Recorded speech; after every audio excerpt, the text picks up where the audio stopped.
하나님이 주신 땅에서 너희가 평생에 지켜 행할 규례와 법도는 이러하다. 하나님이 주신 땅에 들어가서는 평생 이런 법을 지켜라 그랬습니다. 그 법을 지키는 그것이 뭐냐 하면은 하나님께서 자기 이름을 두시러 택하신 곳을 찾아가라 그랬습니다. 그게 오늘 말씀에 5번 기록되어 있는데 5절에도 보면은 자기 이름을 두시려고 택하신 곳으로 찾아 나가서, 그리고 11절에도 자기 이름을 두시러 한 곳을 택하실 그곳으로 나의 명하는 모든 것을 가지고 가라. 14절에도 여호와의 택하실 그곳에서 번제를 드리고 18절에도 여호와께서 택하실 곳에서 함께 그것을 먹고 26절에도 소원물을 하나님이 택하신 곳으로 가지고 가라. 자, 하나님을 섬길 때 내가 택한 곳에서 나를 섬겨라. 그 장소를 지명했습니다. 그래서 광야 40년 기간 동안 이스라엘 백성들은 성막에서 하나님을 섬겼습니다.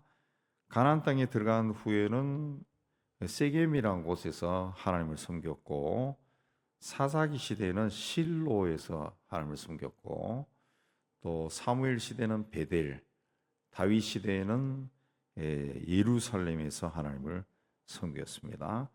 자, 하나님께서 그 택한 곳을 지정하고 거기서 섬겨라라고 하신 이유는 그 하나님을 믿는 그 신앙의 그 순수성을 유지하기 위해서 그렇게 한 겁니다. 그래서 구약에 보면은 오늘 말씀에도 2절 3절에 보면은 우상이나 그 가나안 땅에 있는 모든 제단을 헐고 부수고 다 해라라고 하는 이유는 그 땅에 들어가서 오랜 세월 동안 그 땅에 살고 있었던 가나안 7족속들이 섬기던 그 우상들, 이거 뭐 이 모양 저 모양으로 종교적인 관습과 습관들이 많이 있을 거예요. 그러면 그 땅에 살면서 자기도 모르게 거기에 영향을 받게 되겠죠. 영향을 받게. 예. 그래서 그런 일을 하지 않도록 하기 위해서 장소를 정하고 그곳에서만 나를 섬겨라 그랬습니다. 이스라엘 백성들이 가나안 땅에 들어가서 없애지 못한 유일한 것이 산당입니다. 산당은 가나안 7족속이 그 우상을 섬기던 곳인데, 이 성전이 없으니까, 성막 시대는 끝났고 그 성전을 짓기 전에 임시로 산당에서 하나님께 제사를 드렸는데, 산당에서 어떤 일이 일어났느냐 하면은 솔로몬이 왕이 되었을 때 산당에서 제사 드릴 때 하나님의 계시를 임했습니다. 산당에서. 그래서 솔로몬은 성전을 지은 후에도 이 산당에 대한 미련을 버리지 못한 겁니다. 산당에서 계시를 받았, 하나님의 말씀을 받았기 때문에. 그래서 솔로몬이 산당에서 계속 제사를 지냈어요. 그게 결국 이스라엘 민족에게 걸림돌이 된 거죠. 걸림돌이 되고 솔로몬 이후 시대에 나라가 타락해버리는 그런 올무가 되어버리는 겁니다. 하나님을 섬기는 제단은 하나가 되어야 됩니다. 하나가. 그래서 신앙과 사상과 규례와 법과 의식과 예식이 일치가 될 수 있습니다. 제단이 다르면은 신앙과 사상과 제도와 법과 예식과 의식이 다 달라져. 다 달라져. 예. 우리 기독교 개신교 신앙에서는 뭐 할 수 있으면 하나가 되는 게 좋죠. 근데 그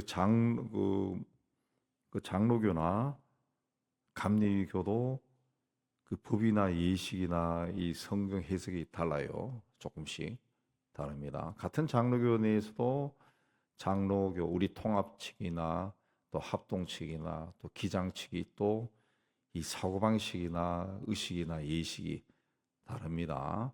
우리야 이제 계속 이쪽에서 계속 있으니까 그렇게 살지만은 그 평신도들 이야기 들어보면은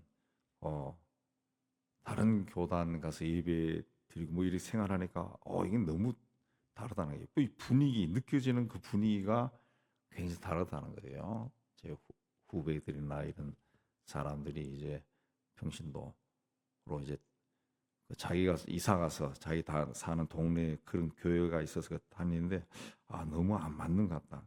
뭔가 느껴지는 게 막 다르다는 거죠. 다르다. 예. 어떤 회의를 하는 것도 많이 다릅니다. 일례로 우리 교단 같은 경우는 거의 대부분 모든 것이 다 공개적이에요. 우리는 다 공개입니다. 다 공개. 재직회 뭐 공동회뿐만 아니라 다 공개해 버려요. 다 공개. 예. 다 공개하니까 이 평신도들이 그 흡족해 하는 것도 있고 다른 면에는 기가 살아서 자꾸 다투는 것이 많아지네요. 이 의견 다른 것을 다 받아주니까 그래요. 그래서 교리적으로도 우리 교단은 아주 이 극보수, 그야말로 순복음주의의 성경 운동하는 사람에게서부터 그 다음에 뭐랍니까?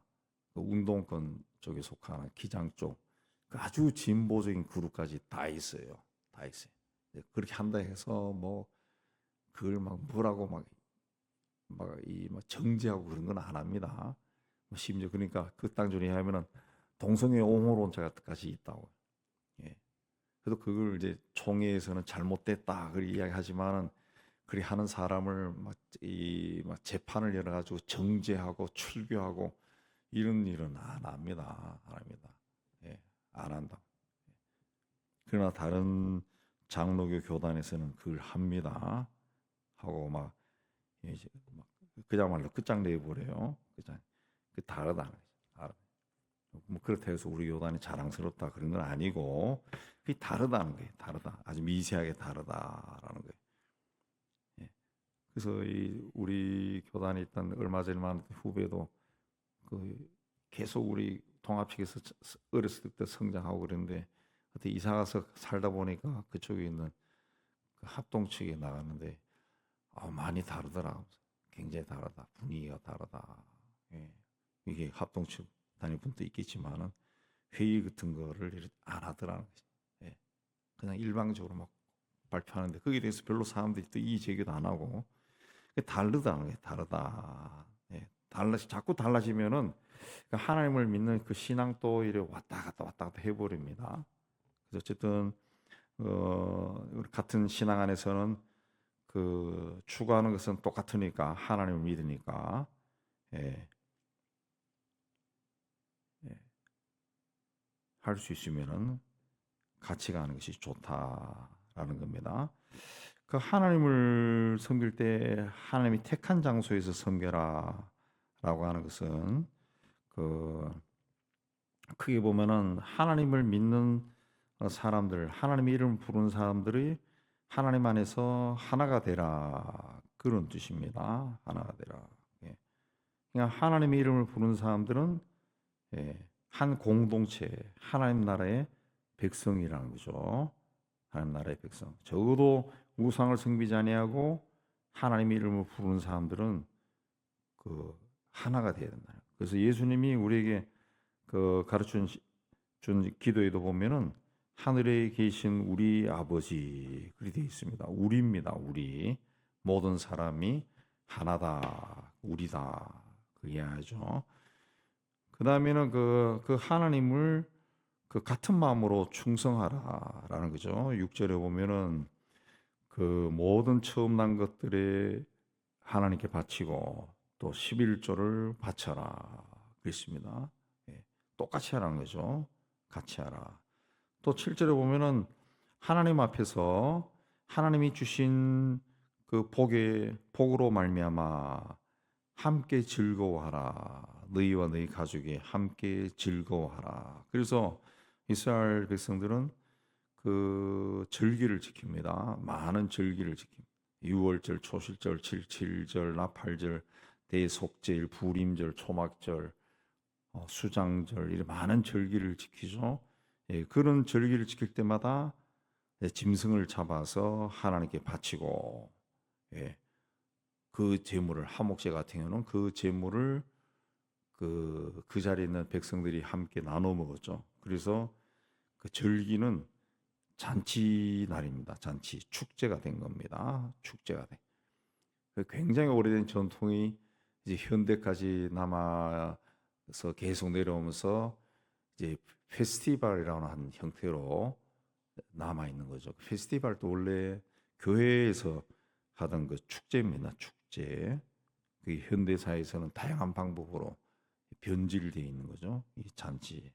그래서 예배라고 하는 행위도 예배의 어원도 이 잔치입니다. 잔치. 그러니까 하나님 앞에 나왔을 때는 잔치. 그 잔치라고 하는 것이 뭡니까? 즐거워하는 거예요. 즐거워하는. 그러니까 하나님 앞에 나갈 때는 기뻐하고 즐거워하면서 나가는 거죠.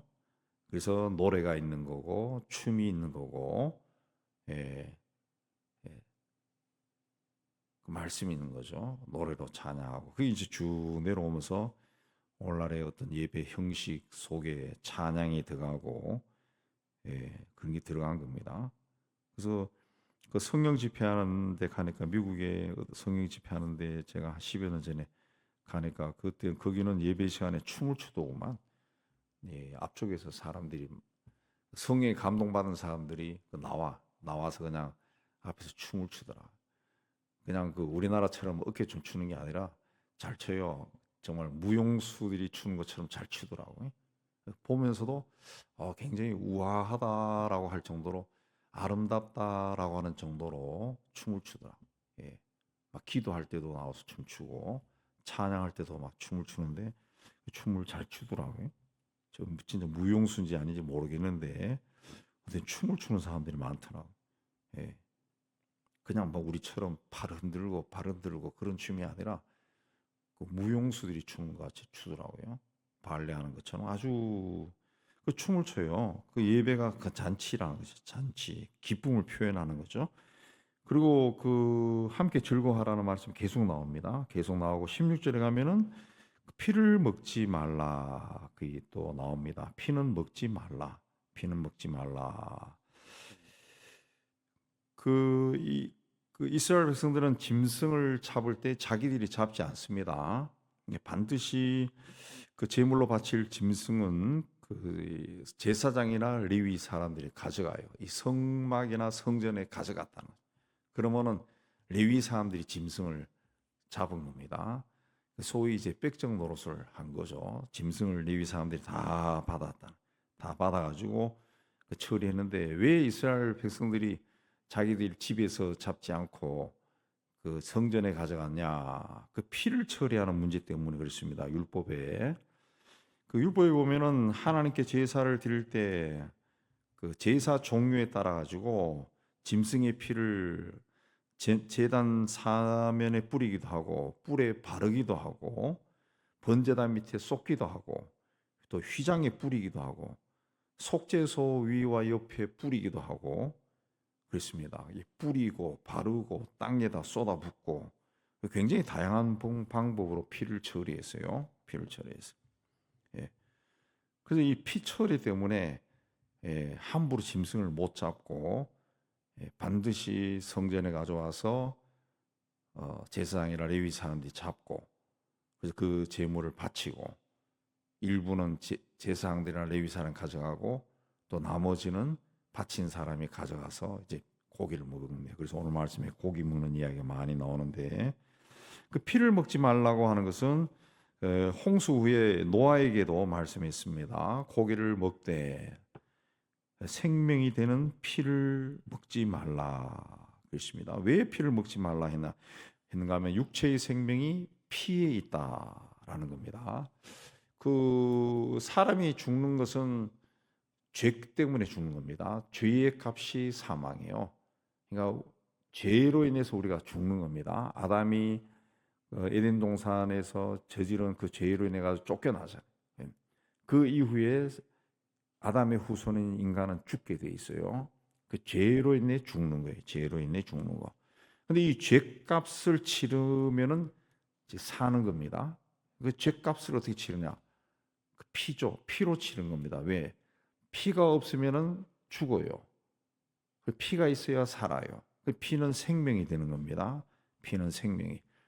그래서 그 피를 그 짐승을 바칠 때 그 나오는 그 피를 제단에 뿌린 거예요. 제단에 뿌렸다. 그래서 그 피가 제물을 바치는 사람의 죄를 대속해 준 겁니다. 대속했다라고 하는 것은 그 피로 인해 가지고 제물을 바치는 사람이 생명을 얻었다는 그런 뜻입니다. 그걸 이제 수천 년 동안 한 거죠. 수천 년 동안. 수많은 짐승들이 피를 흘리고 나를 대신해서 죽은 거예요. 그 대가로 내가 산 거죠. 하나님 앞에 설 수가 있었던 거죠. 근데 그게 완전한 것이 아니죠. 그러니까 수천 년 동안 계속 수많은 짐승이 그냥 애굽게 죽어가는 겁니다. 그래서 예수님이 이제 세상에 오신 거죠. 그리스도가 세상에 오셔서 십자가에 못 박혀 피를 흘린 거죠. 피를 흘린 겁니다. 그걸 이제 성령이 강림하면서 예수님의 제자들이 예수의 피가 무슨 뜻인가 깨달은 겁니다. 성령께서 깨닫게 해준 거죠. 그 예수님의 피는 바로 죄 없는 자의 피죠. 죄 없는 자의 피. 예수님은 하나님의 독생자니까 성령으로 잉태된 자죠. 그리고 인간의 후손이 아니죠. 하나님이 오신 거죠. 하나님. 예수님의 십자가에서 피를 흘린 겁니다. 피를 흘린 거예요. 그래서 로마서 3장 25절을 보면 하나님이 그의 피로 인하여 믿음으로 말면 화목 제물을 삼았다. 예수의 피를 제물로 삼았다. 로마서 5장 9절에는 우리가 그의 피로 인하여 의롭다함을 얻었다. 에베소 1장 7절에도 그의 피로 말미암아 죄 사함을 얻었다. 그 피로 인해 가지고 우리 죄를 용서받았다는 거죠. 계시록에도 그의 피로 우리를 죄에서 해방하셨다. 그렇습니다. 그 피가 바로 생명입니다. 생명. 그래서 피를 먹지 말라 그렇게 했습니다. 그런데 예수님은 생전에 자기 피를 먹으라 그랬어요. 요한복음 6장 53절 이하에 보면은 인자의 피를 마시지 아니하면 너희 속에 생명이 없다.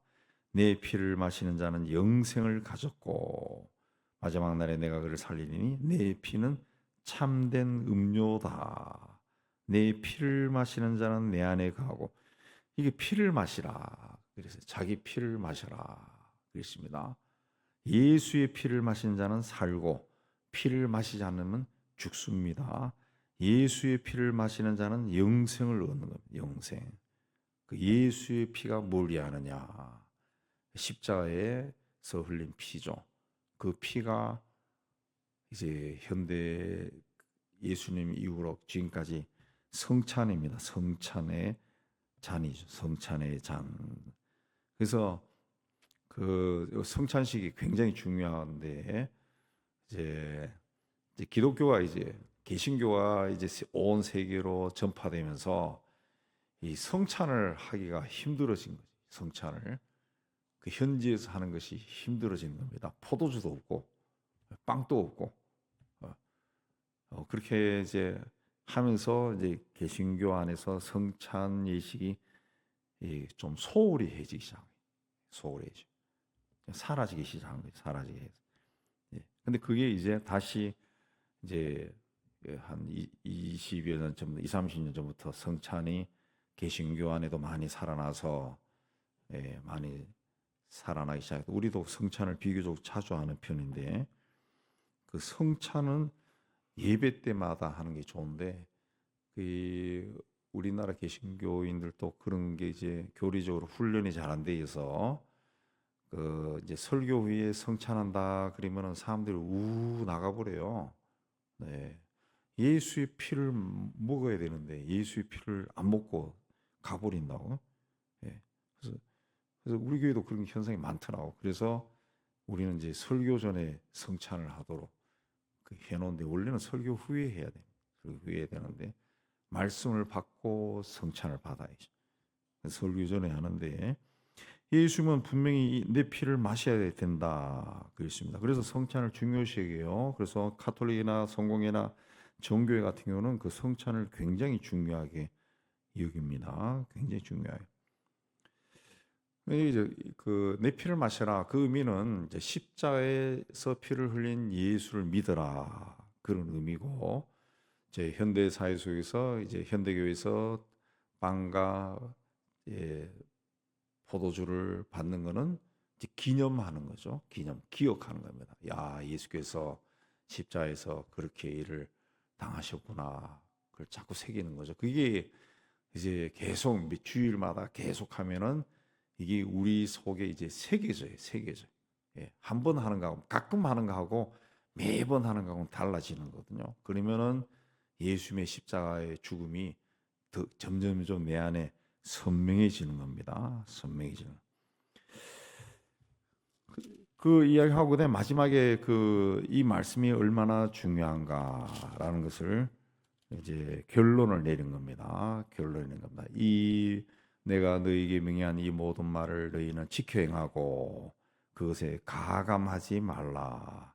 한마디도 더하거나 덜하지 말고 그대로 지켜라. 그대로 지켜라. 그렇습니다. 이단과 사이비는 반드시 가감합니다. 그리고 현대 신학에서도 자꾸 가감합니다. 그거는 아니고 이건 이거다. 예, 그때는 그때고 지금은 이거다. 계속 이야기하는데 그러나 하나님이 영원 전부터 영원까지 계신 것처럼 또 하나님 말씀이 100년 전이나 500년 전이나 1000년 전이나 2000년 전이나 그때나 지금이나 똑같은 것처럼 말씀은 변하지 않았습니다. 자꾸 인간이 생각하는 게 바뀌는 거죠. 왜? 자기가 사는 세대의 영향을 받아가지고 자꾸 해석하는 겁니다. 그러다 보니까 예, 하나님 어머니도 나와요. 하나님 어머니도 나오고 예. 그리고 현대 신학 안에도 하나님 어머니라고 하는 것은 하나님의 교회에서 만든 그 이단적인 논리인데 근데 현대 신학에서도 어머니 신학이 있어요. 그건 이단이 아닌데 이단 비스무리하게 취급되는 현대 신학이 있다고. 예. 그래가지고 그 주장하는 사람들이 자기들 성경을 다시 만들어요. 하나님 아버지를 다 빼버리고 하나님 어머니라고 다 해놓은 그런 한 부류도 있습니다. 그 굳이 이단으로 안 보는데 그래도 이단 비스무리하게 취급하는 거죠. 예. 그 여성 신학자들이 주로 그렇게 많이 해요. 하나님 어머니를. 근데 이상하게 우리나라에서는 하나님 어머니까지 나와 있는 나라가 되어버려 가지고 굉장히 여성 신학자들의 운신의 폭이 굉장히 좁아져 버려. 예. 그러니까 자꾸 가감하면 안 된다는 거죠. 그러니까 성경에 보면은 아들이라는 말도 많이 나오는데 유대 사회가 이 가부장적인 사회이기 때문에 아들이라는 말도 나오지만은 원래 성서의 원어의 뜻의 아들이라는 말은 하나님의 자식이란 뜻이지 그게 남자와 여자를 구분해 가지고 아들이라는 것이 아니라는 거지. 예. 하나님의 자녀라는 그런 뜻이지. 예. 하나님 보셨을 때 무슨 남자와 여자가 있고 그 예수님이 그랬잖아요. 예수님이 천국에 가면은 결혼이 없다 그랬잖아요. 결혼. 그 뭡니까? 남자와 여자 구분이 없는 거예요. 천국 가면은 그냥 하나님의 자녀들이 모여가지고 하나님을 찬양하고 그 영생하는 거지. 무슨 천국에 남성 합창단이 있고 여성 합창단이 있고 여성교회가 있고 남성교회가 있어요. 그런 거 없어요. 없어요. 그러니까 우리 그냥 이 성경을 깊이 들어가서 또 해석하면은 그 다 답이 나오더라고. 답이 나오는데 그게 이제 성경 지식이 얇을 때 저희가 신학교 다닐 때 굉장히 얇잖아요. 얇을 때 보니까 이게 너무 막 편파적으로 보이니까 막 흥분하고 막 그걸로 공부 시간에 논쟁도 벌이고 했는데 한 몇십 년 동안 이렇게 보면서 단어를 찾아보고 다른 사람이 쓴 논문 읽어보고 하면은 그런 게 없더라고. 그런 게 없어요. 예, 하나님 아들이라는 말은 남자가 아니라는 거죠. 하나님의 자식을 위한 자식이란 말도 하고 하나님 아들이라는 말은 하나님의 자녀지 자녀. 하나님의 남자 아들이 아니라고. 예, 아니라는. 그게 분명히 나온다고요. 예, 우리가 그걸 알아야지. 그래서 여기 다직해야 행하고 가감하지 말라 그렇습니다. 신앙생활은 그렇게 하는 겁니다.